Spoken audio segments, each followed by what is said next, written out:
All right, we'll go ahead and turn it over to Øyvind. Thank you. My name is Øyvind Ihlen. I'm from the University of Oslo, Norway, and this is a paper I wrote together with Abbey Levenshus from the University of Tennesse, Knoxville. The paper is called Digital Dialogue, Crisis Communication in Social Media. But first off, I would like to ask for your help here.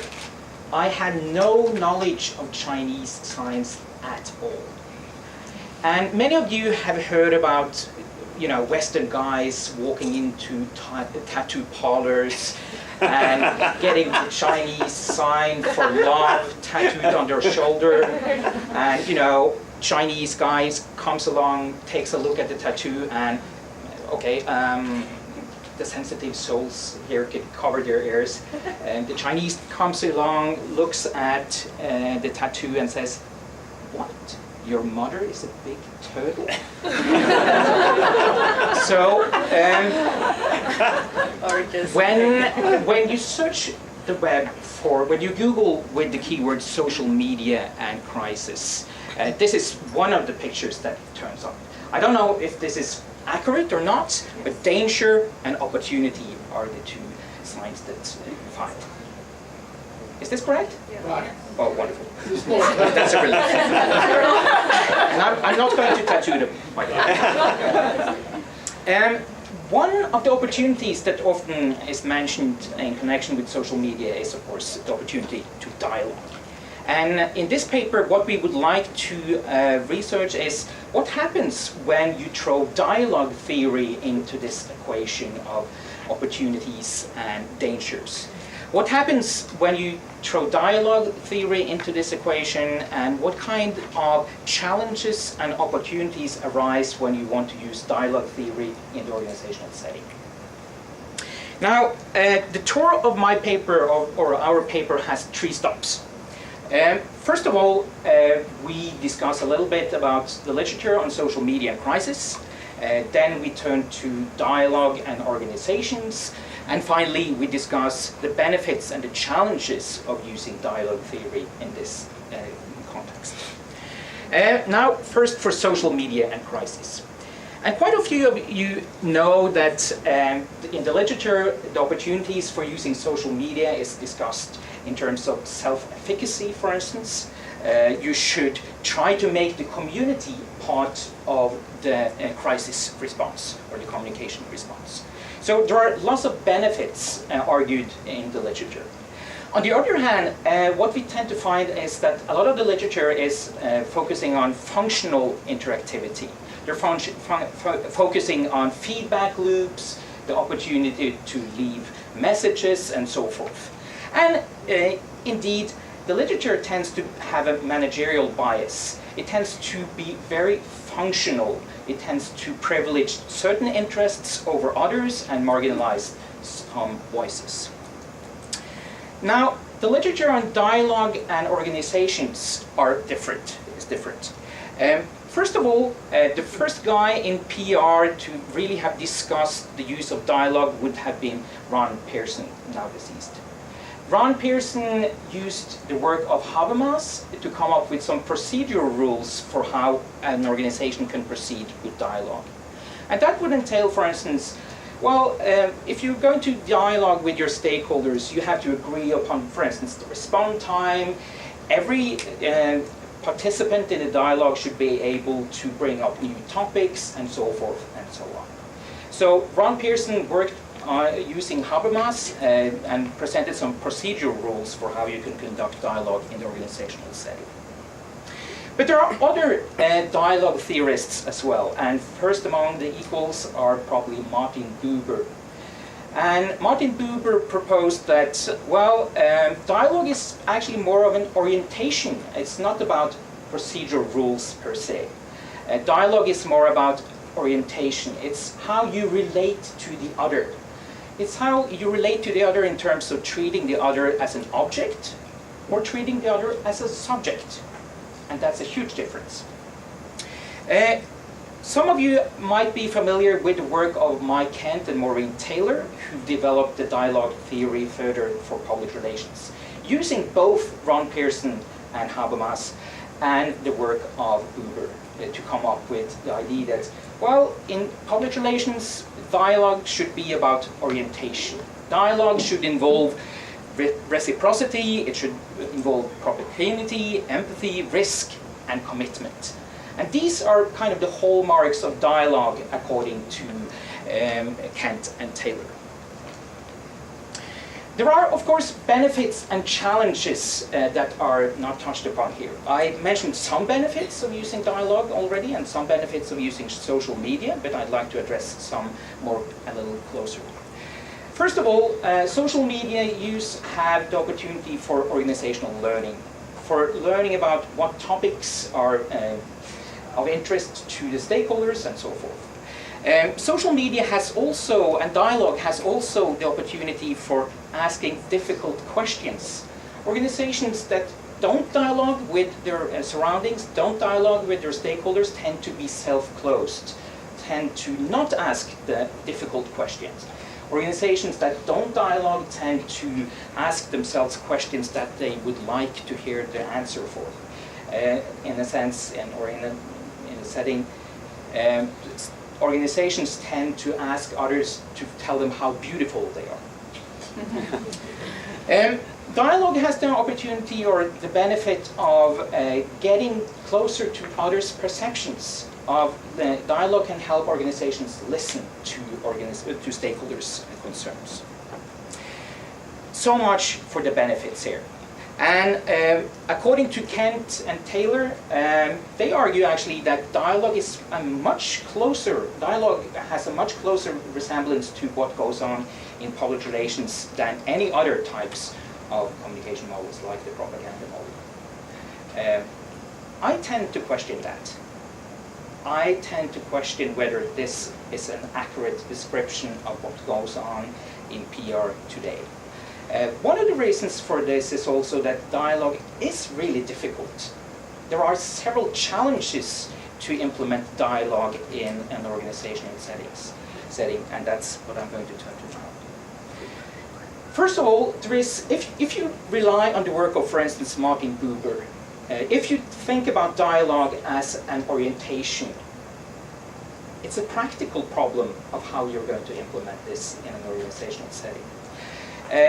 I tend to use this quote, or I love this quote: dialogue is a phenomenon that exists in moments rather than in extended states. And it cannot really be planned precisely or made to happen. And if you go along with this description of dialogue, you see that, well, organizations will have a bit of a practical problem. Public relations is pretty much, or corporate communication is pretty much about planning, isn't it? So here you have a problem. The practical problem, but also in the context of risk, or in the context of crisis, communication and dialogue tends to involve risk. It tends to involve, well, at least if you embrace the dialogue ideal of Martin Buber, you risk something when you engage in dialogue with others. And in a crisis situation, is organizations really willing to give up a kind of control that they try to get that in crisis? I'm not sure about that.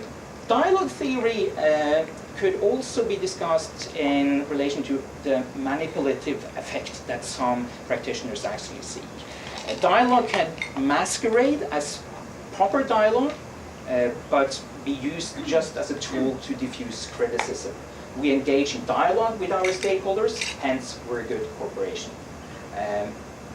That happens all the time, I think. Furthermore, corporations and organizations in general tend to instrumentalize the dialogue. They tend to, in my opinion, look for certain outcomes of the dialogue. And if you go along with the original or the classical dialogue theory, you shouldn't really focus on the outcomes. You should focus on the process, and then good outcomes will come. And finally, some would argue that a lot of stakeholders stand to lose something if they engage in dialogue with corporations and organizations. Dialogue can privilege dominant understandings. And I kind of love this quote from Leach and Nelson. It's simply absurd to suggest that an interaction between, for example, a transnational corporation and a public consisting of unskilled workers in a developing country, that it can be symmetrical, just because the interaction is symmetrical in form.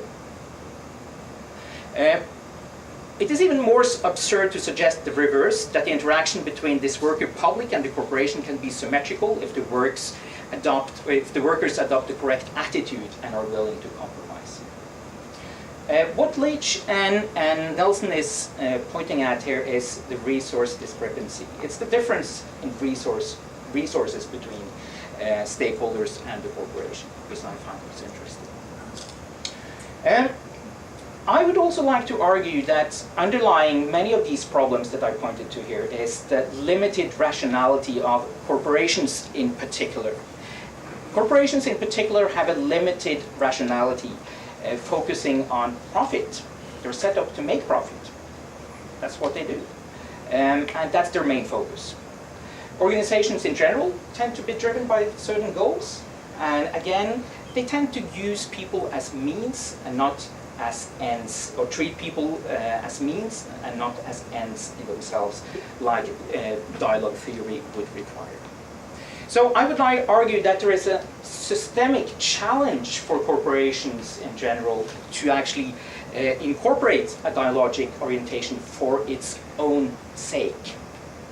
Corporations and organizations tend to use dialogue in an instrumental way, and that kind of runs against the grain of dialogue theory in general. The small print here is that this reading, this analysis relies on a particular sociological perspective, focusing on the relationship between agency, structure, and agent, where I would argue that you have some flexibility within the system, but the system is there and it kind of constrains the actor. So that's a small print. In conclusion, what I've done here is walked you shortly through 3 steps. I've talked about social media and crisis, and I said, well, social media and crisis, the literature in this area is quite functional. It's treating dialogue in a very instrumental way. And I pointed out that the dialogue and organizations, the literature on dialogue and organizations have drawn on particular traits of dialogue theory, but tended to ignore some of the underlying problems here. And the benefits and challenges, I won't go through them again. But there is hope, according to some scholars. There is hope for organizations that want to use dialogue. This quote from Tennesse and Van Noordin says that an organization might create an environment where dialogic moments can be nurtured, but the success of these moments will depend on the extent to which organizations embrace the underlying philosophy, the underlying orientation towards dialogue, and whether they appropriate resources to create such an environment. So here the authors are taking issue with the resource question as well. What I and Abbey and I would like to argue is that organizations should try to cultivate a culture for dialogue and try to embrace the dialogue ideal as I just presented it, and employ this dialogue ideal in crisis situations and in social media and in traditional media, but also that organizations really need to recognize the limits of the dialogue ideal. Organizations need to recognize the limit of the dialogue ideal, digital or not, in the organizational setting. Or in a word, to rephrase a forthcoming book by Joe Fawkes, organizations really need to learn to live with the shadow. Thanks for listening.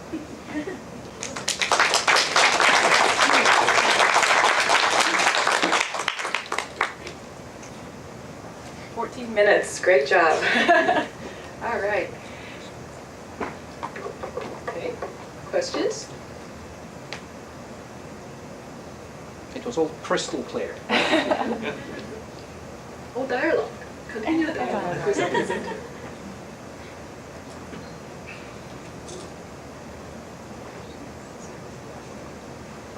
During a crisis, at which point do you engage in that dialogue? with your stakeholders on social media? In terms of time frame, where would you put it? I think that most of the literature would argue that you have to have a dialogue in place before the yes. crisis starts. And if you don't have that, it's going to be difficult. Sure. But during the crisis itself, because you're so bogged down with other activities, do you recommend that you engage in dialogue with your stakeholders? Personally, I think that would be beneficial, but I haven't got the data to back Sure. up that lately.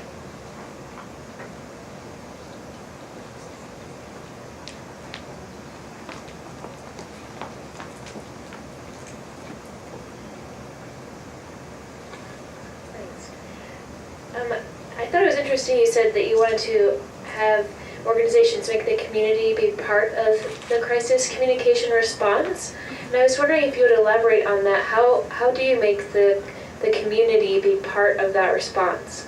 If you draw people into a dialogue about the crisis, its origin, what to do next, and so forth, you can have a discussion and good suggestions can come up in that discussion. I think the whole crowdsourcing thing could also be transferred into the organizational setting in terms of crisis. You might be able to get better responses to the crisis if you use social media. Thank you. You have underscored the significance of continuing a dialogue on social media. But in contrast to the press conference, well, in dealing with the crisis communication, what kind of strategies corporations can employ to avoid being felt as the lack of human touch, which is a recognized drawback of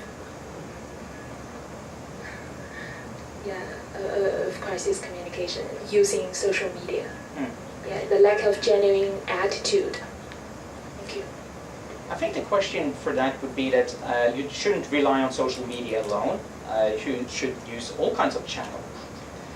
But especially to be able to express sympathy and if you're to blame, regret.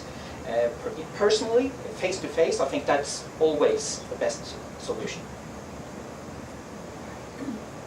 Thank you.